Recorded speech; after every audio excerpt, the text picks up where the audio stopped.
Sleepover, you're invited. Sleepover, bring your caboodle. Sleepover, and I promise that I won't freeze your bra this time.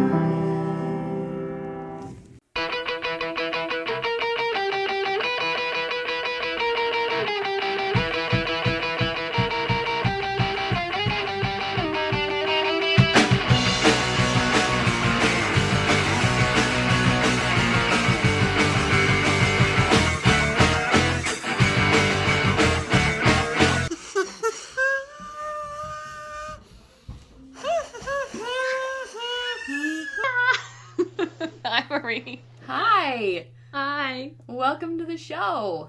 You too. We had a pretty big show tonight. Yeah?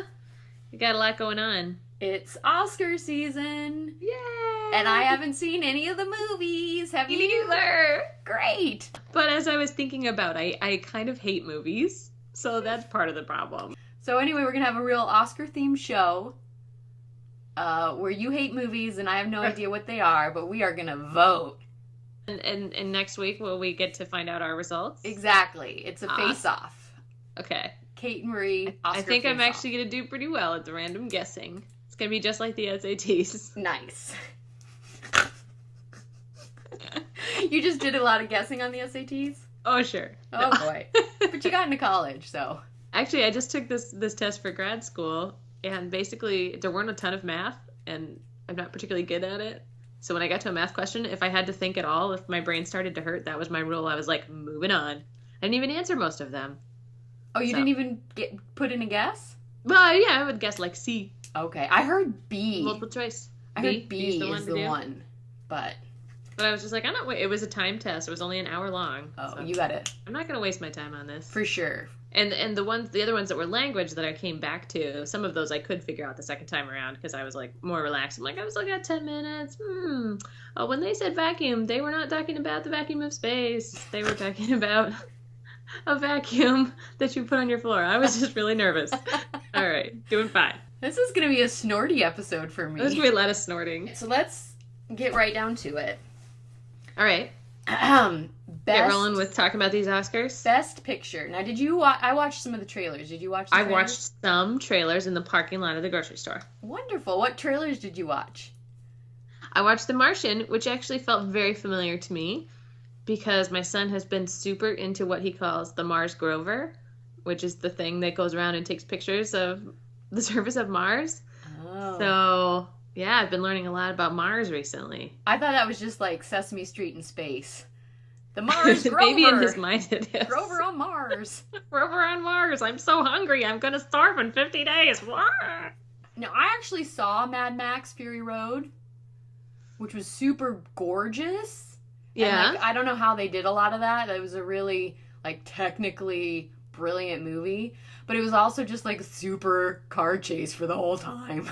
Yeah, that's why I kind of didn't have my interest, but then a lot of feminist friends were like, oh, this is so cool because it's not your usual thing and there's women and blah. And I'm like, yeah, but it's still 2 hours of stuff getting blown up. I was like, if nothing gets blown up in a movie and at some point, like, a character progresses on a journey through a song, I will watch it. And somebody did tell me there was guitar playing in it. I'm like, that's not enough. There's still people dying and things exploding. Right. I am glad that I saw it in the theaters. Because if you're going to see a movie like that, you want it to be big. If it's going to be a bunch of explosions, you want it to be big explosions. So, what other ones did you watch? I guess so. I fell asleep at the end of The Matrix, so at the theater. Peter had to wake me up, and I'm like, oh, what happened? Keanu won? Great. Speaking of people that are hard to believe as being smart. Sorry, Matt Damon. You are screwed. You're alone in space, and you're supposed to be like a super scientist. Well, he was Good Will Hunting. Maybe some of that. Maybe some of that. Exactly. Carried over. His Ben janitor Affleck was smarts. clearly the smart guy of that duo. I do not understand how he was Good Will Hunting. He's street smart. Ben Affleck was street. He was heart smart. Uh-huh. And Matt Damon. Book smart. Emotionally really? dumb. The caricature. The character. Okay, least believable as a genius, Matt Damon or Ione Skye, and say anything. Really? Really? She underlines every word in the dictionary, really, when she's looked it up? Yeah, I feel like you are Tough call. once again confusing the like actor with the character because I feel like that character, yeah, that's what that character did. She was a super smarty face. So you saw The Martian. What other ones did you Saw see? The Martian. That actually looked kind of fun. The Revenant. What is it? I was like, this is a fantasy? Something is happening? I don't know. And then at the end, they're like, inspired by a true story. What? Wait, which is that the bear one? With It's like guys running around in furs and having hatchets, but then they have guns and with Leo. yeah, with Leo. So that one, No idea what was happening. I'm pretty sure Buddy goes out on a walk with some trappers. A bear attacks him, and they like ditch him. And then he heals from the bear, and then he's mad at the trappers, so he goes and gonna get you. Gotcha. I mean, I wasn't really interested in that plot, but apparently it was brilliant. So, any other ones? Oh, Brooklyn.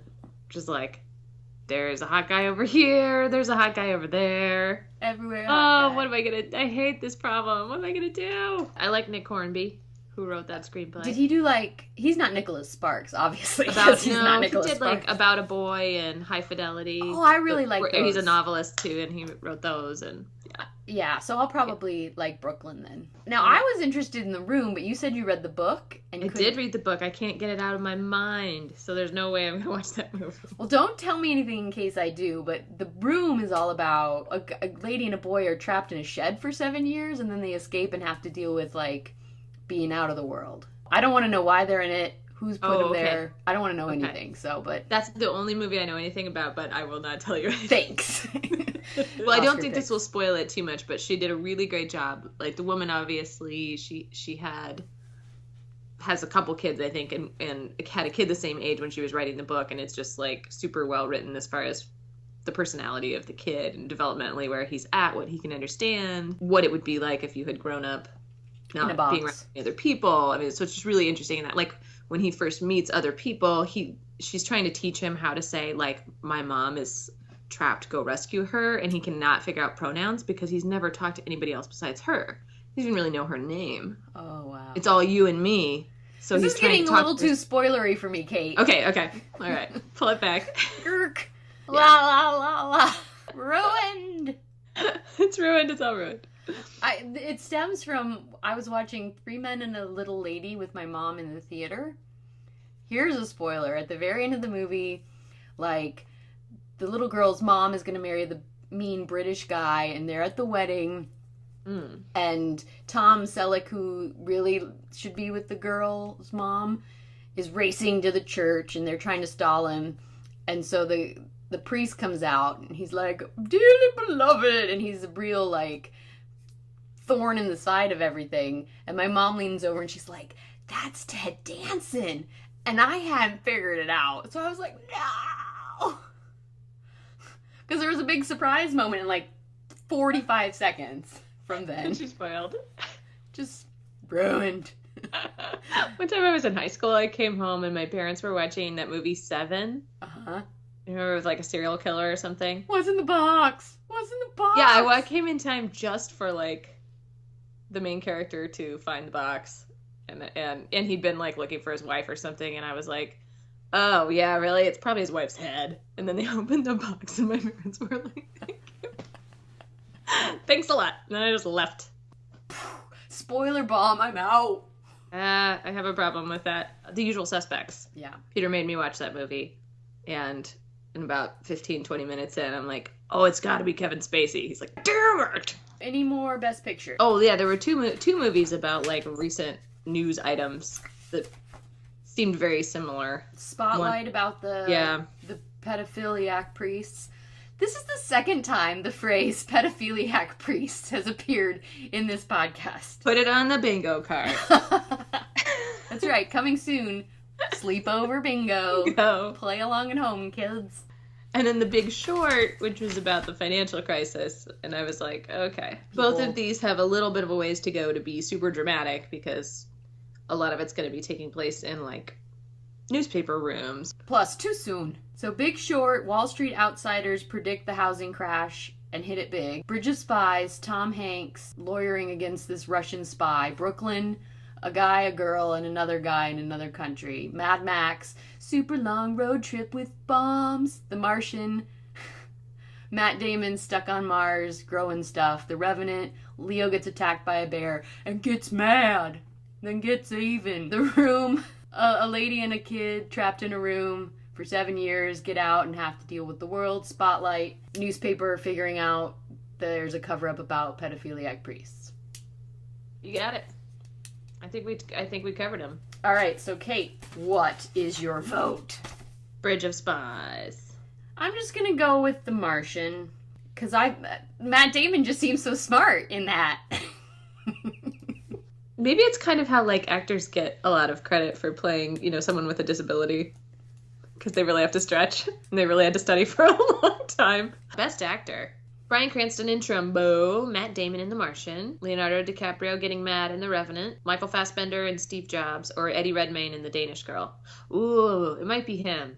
He's a cutie. He's playing a trans woman. Oh, that's votes. I think I'm gonna vote for Eddie Redmayne. I'm gonna do one of those things. Something that happens in the Oscars is there'll be a sweep. Right. Plus, you hate him, so my guess is Matt Damon. Actresses, we got Cate Blanchett in Carol, Brie Larson in Room, Jennifer Lawrence in Joy, Charlotte Rampling in 45 Years, and Saoirse Ronan in Brooklyn. I just love Cate Blanchett. I am going to go with Mockingjay Jennifer Lawrence because she is catching fire right now. Best supporting actor: Christian Bale, The Big Short; Tom Hardy, The Revenant; Mark Ruffalo, Spotlight; Mark Rylance, Bridge of Spies; Sylvester Stallone, Creed. Is that like Apollo Creed? Is that another Rocky movie? I think so. Did Rocky win? I think he won an Oscar as best screenplay back in the day. I almost am gonna vote Sylvester because I want Rocky to win an Oscar. All right, done. But I love Mark Ruffalo. No, Mark Ruffalo. You're going with Mark? Good. Somebody ought. I bet Bale will win because he's a favorite. So there's 3 categories now. You're in mine and what sometimes I think will win. Actress in a supporting role, I've got Jennifer Jason Leigh for The Hateful Eight, Rooney Mara for Carol, Rachel McAdams, Spotlight, Alicia Vikander, The Danish Girl, Kate Winslet, Steve Jobs. Let's say Jennifer Jason Leigh. Any reason? She's just always routinely good. Kate Winslet is usually good, but I can't imagine Steve Jobs being like her breakout acting role. Right. What is she, like a computer scientist at most? I'm going to go with Rachel McAdams. Should we even bother with animated feature film? The only one I'm not familiar with is Inside Out. Yeah, let's skip that one. Yeah, I think we've done the biggies, right? Yeah, costume design. Okay. How about directing? So we got The Big Short, Mad Max, The Revenant, Room, and Spotlight. I'm going to go with Mad Max. Me too. Just because how in the world did they do that? Because it was driving the whole time. Let's do my favorite awards. The sound editing and sound mixing. Let's do sound mixing because that's even more like obscure. Tell me, what's the distinction there? Sound editing is like when you edit a picture, you figure out which parts of what takes you want to use, and then you chop them and put them together, right? Okay. Sound editing is exactly the same. You chop it apart and put it in the way you want it. Okay. And sound mixing is getting all the levels of all the different sound effects, Foley effects, dialogue, background noise, getting those all perfectly balanced so it sounds like one thing. Really, the sound is the heart of the movie. Because if it doesn't sound good or doesn't sound right, you don't believe it. Okay, so best sound mixing. I want to... I have strong feelings about this category, as you can tell. We've got Bridge of Spies, Mad Max, The Martian, The Revenant, and Star Wars The Force Awakens. Well, obviously not The Martian, because they're in space. There's not going to be any sound. No, actually, I'll go for The Martian, because that, there's probably a lot of super cool sound stuff going on, right? Right. What is the sound of the vacuum of space? What is the sound of Matt Damon thinking? I'm afraid so. Similar. I'm going to pick Star Wars because I like the idea, just like Sly, I like the idea of Star Wars winning an Oscar. True. And I did see that movie. I did see one of the movies. Yeah. I had to see that movie. Did you like I love it? my husband. I did like it. And we went like the second day, so everybody was super excited. People were clapping. I love going to a movie that, people are worked up about. Totally. One of my favorite experiences of that was going to Twilight. Me too! Those little girls Oh my god. were hilarious. The first time, I think it was the second one, the first time that Jacob appeared on the screen, they just were like, ah! Like he just walked on. There's nothing great. more invigorating than being in a room of like That was the 214-year-olds. exact example I was thinking of. We were by far the oldest people there, my friend and I. were just like, yep. I went alone. Thank you. I'm like 32 at the time. I'm just like, yep. I'm here. The book was done. Let's see how the movie is. It's such a I love these sort of like Harry Potter, but it was good. But I liked Harry Potter for its content, but like these things that sweep the nation just fascinate me. I'm like, what is about this? What is it about? What is this about? Oh, I totally get what was hooking about Twilight. Yeah. Yeah, if I'd read that at like 12, I'd be, You see, I had the About Vampire Diaries, so like to me, Twilight just didn't compare. Really? You said the books were better? Or the Vampire Diaries better? Well, I don't know, but I read the Vampire Diaries when I was 14, so they meant so much to me. And then I read Twilight when I was older, and I was like, this girl's kind of dumb. Oh, speaking of personality tests, were you like a Babysitter's Club or like a Sweet Valley Twins? Babysitter's Club all the way, but also Sleepover Friend. They were like the age younger than the Babysitter's Club, but they would like have a sleepover every week. Was this like the Babysitter's Club Little Sister? Because my brother read those and we gave him a lot of crap about it. Aww. They were like written for a younger audience. I don't always. It just occurred to me right now. So it's starting now. I always hate that like boys get crap for enjoying things that like girls only should like. Right. Let the boys like it. There's a little more of that than there is the other way, isn't there? Yeah, because we're supposed to like Star Wars. Right. Let your brother like Babysitter's Club. That was pretty funny. See? You're laughing. Let him enjoy it. He was in his room reading Babysitter's Club Little Sister, listening to his Wilson Phillips cassette single. Jeesh. Now, speaking of Oscars, Oscars are Sunday night, but X-Files was last Monday night. No, is it coming up? How does that work? It will be. It will and haven't been on Monday. So should we talk to Marie in the future? Right. When this episode airs, X-Files will have aired. Gotcha. But we have to talk to me in the future to find out what's happening now. Oh, time travel is confusing. Oh, so the grammar. Forward to Monday. Okay, come in, Monday Marie. Hey, girl, hey. Hi, guys. Nice to see you. Thanks for having me back. We have got a lot to cover tonight. So it's over. How you feeling? I am feeling super satisfied. That was, I think, the best one yet. I mean, I love the Weremonster, but seriously, that had action, adventure, science, aliens, fights, excitement, plague, aliens. Did I mention aliens? There were totally some aliens, and it was just great. Was it worth it? Worth the 201 days? Duh. Yeah, it was worth the 201 days. Even if the whole thing had sucked, which it didn't, it would have totally been worth the 201 days. Because it was, more than anything, it was the nostalgic return of a favorite show. So, I would watch 201 episodes again in a heartbeat. Well, maybe in several months. But in a heartbeat in several months. Are you sad? How are you going to live? Sad? Not specifically sad. How do I live, on the other hand? That's going to be a mystery. How do I live without you? I want to know. How do I breathe without you? If you'd ever go, how do I ever survive? How do I live? Don't go, Mulder. Don't go, Scully. Stay with me. Come back. What comes next? I have absolutely no idea what comes next. This was the cliffhanger to end all cliffhangers. So the bit is, we've been under the threat of alien colonization for 9, well now 10 seasons of the X-Files, and it has finally come to pass.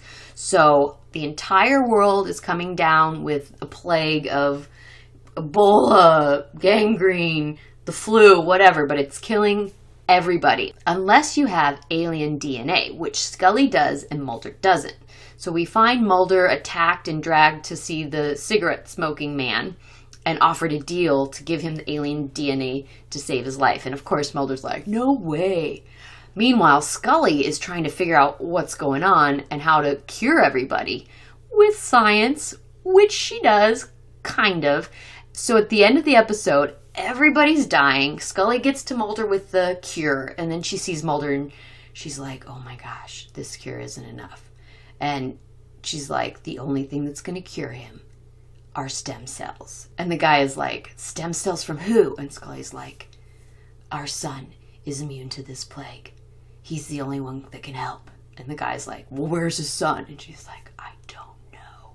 All of a sudden, a spaceship comes over, a beam of light heads down on Scully. She looks up, and we get a close-up of Scully's eye. And the episode is over! We have no idea what the aliens are doing there, how this is all going to end. Is Mulder going to die? Are they going to find the kids? Just no idea. I was simultaneously so angry and so happy that they chose to just like, this is the end of the world as you know it, and we're not going to tell you what happens.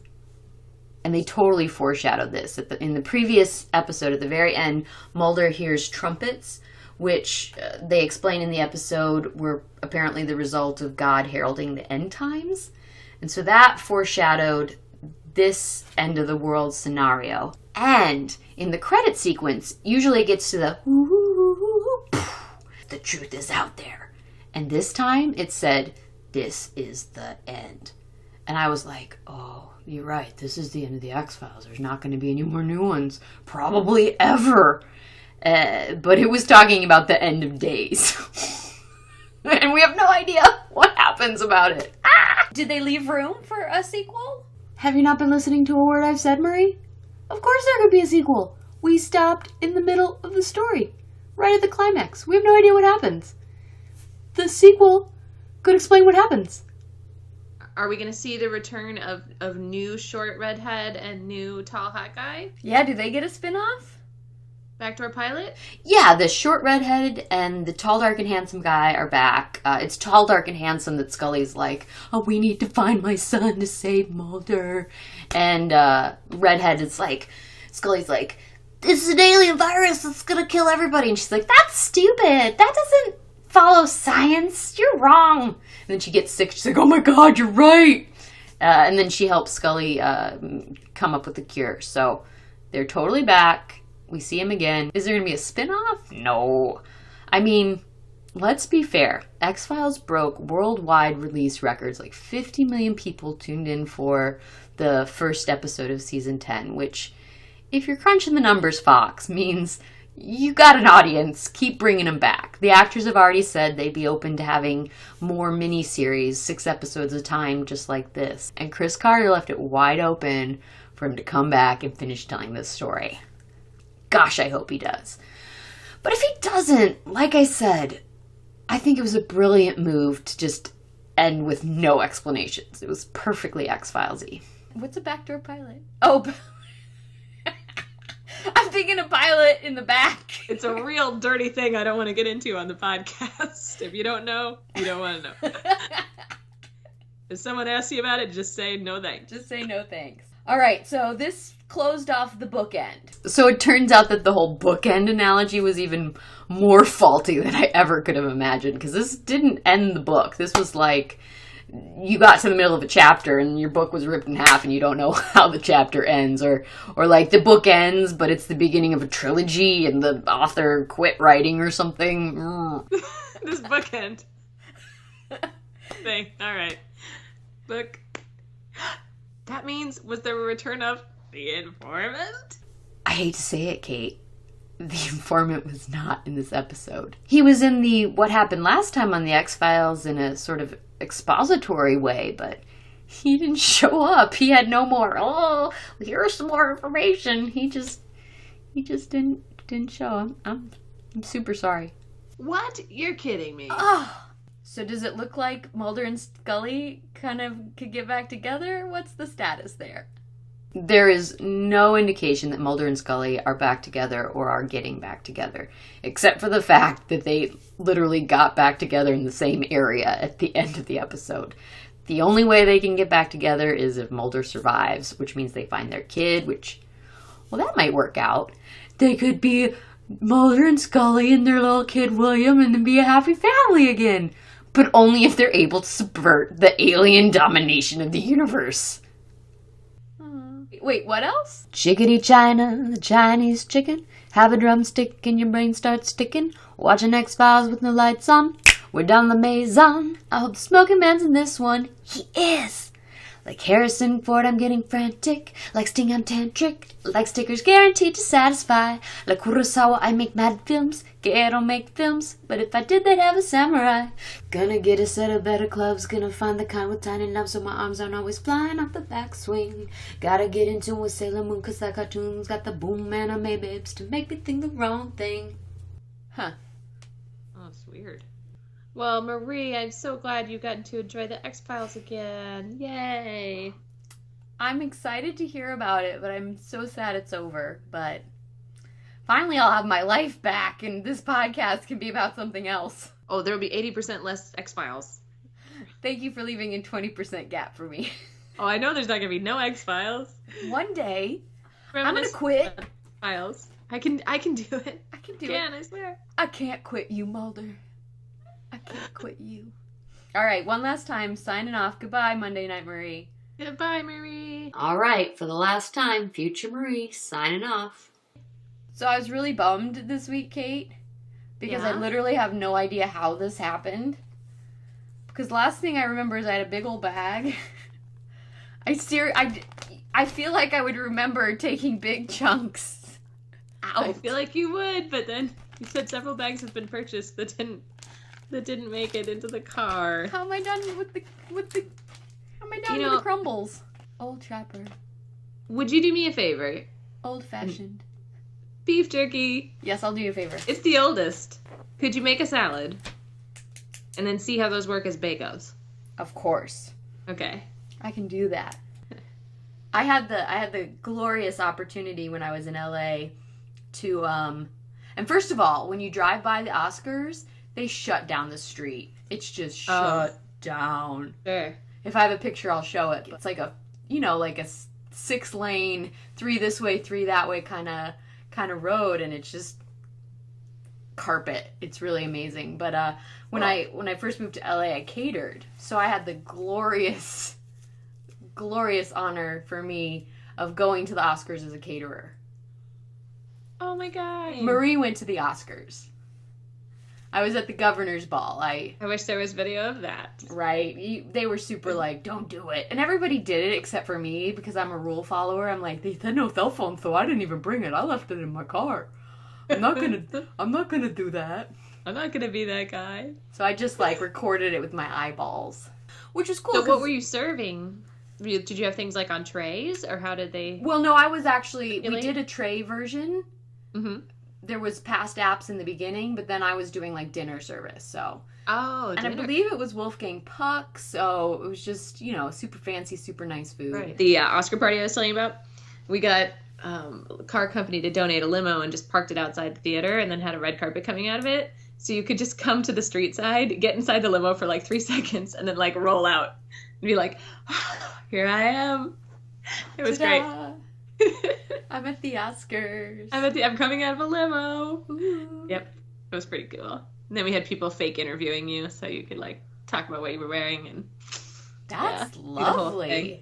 Yeah. That is lovely. So that sounds like a really cool Oscar party. Did they do funny Oscar foods for that too? Oh yeah, this was a great tradition for many years, and my friend Chris would throw it at his house, and then it got so big it went to the theater, and that's where we had the limo. was very exciting. But the food thing got pretty worked up and people got a little upset about it. You know, when you have to actually make the food, it takes some time. So the year of the Aviator, my friend made this really elaborate airplane, and he used those little pretzel rods and like used them like you would use matchsticks and like build the whole thing. But it was, you know, it was just sort of like on the nose. Sure. It's an airplane, right? And he was like really hoping for first prize because he had never placed in it. But it sounds like a really elaborate sculpture. It was incredible. You got to give them credit for. It was incredible. Putting the time in. How long did that take? Yeah. Oh, I mean, it had to take him hours to like create an entire plane. But then a friend came who had won a bunch of times previously, most notably for a little amuse-bouche called Reese Tasty Spoons. They were like delicious desserty things in plastic spoons. But that year, she just had babies, she was tired, and blah, blah, blah. So she showed up at the last minute with a bag of Cheetos with Don Cheadle's face on it and said, "These are Don Cheadle's." She took home first prize. Oh, no. Poor airplane guy. Poor airplane guy went out in the street with his airplane and threw it and jumped on it. Grumble. Boom, boom, boom. Screaming, "I'll never be number one." I'm not going to an Oscar party, but if I were... What would you bring? I would have to bring some Oscar-themed food. And I had some people send me their ideas. Awesome. Thank you, people. Thank you, people. Jess suggested Kevin's Bacon. What was Kevin Bacon in this year? I don't know.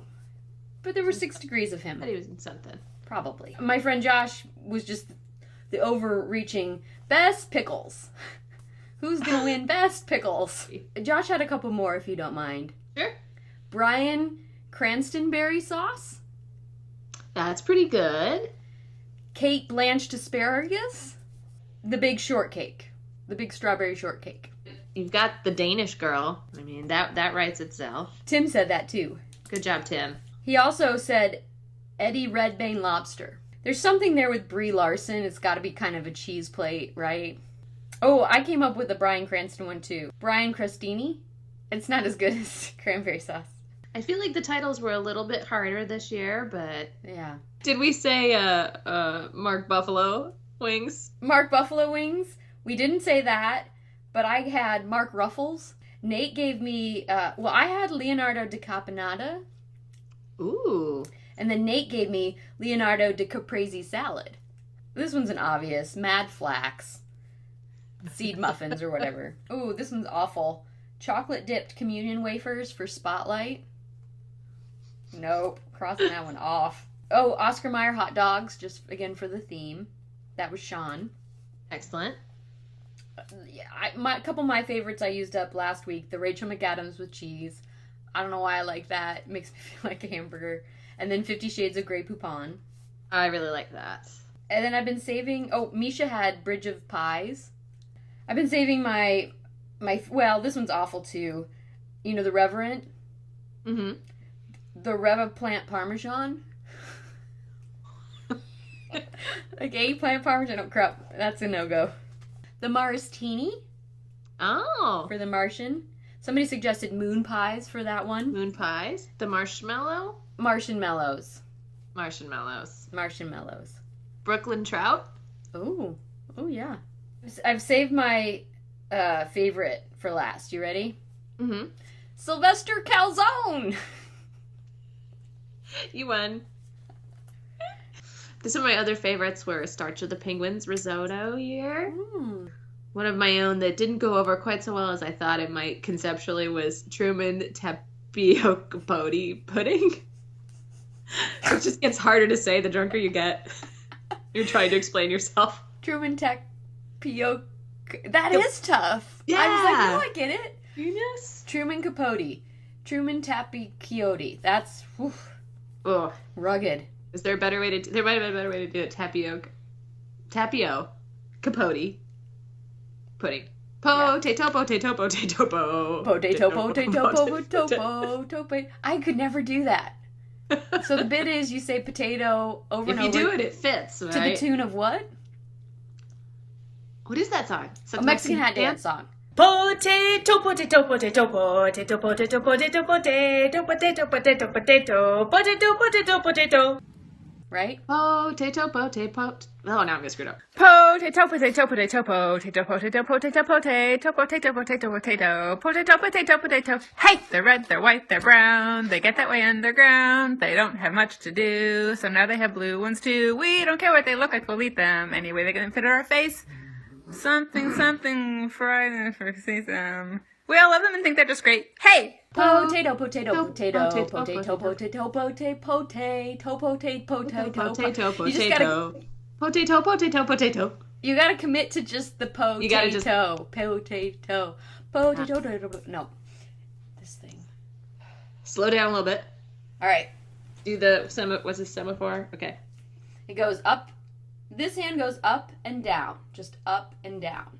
Okay? Okay. And then this hand goes up and out and down and out and up and out and down and out. Now, here's where you tell me you had another career as like an air traffic controller. Do, do, do, do, do, do, do, do. But I just had to teach each hand to do the thing and then just like forget about the other one. There we go. Stupid human tricks. Oh! I'm not so good on the one hand. Can you do the ins and outs?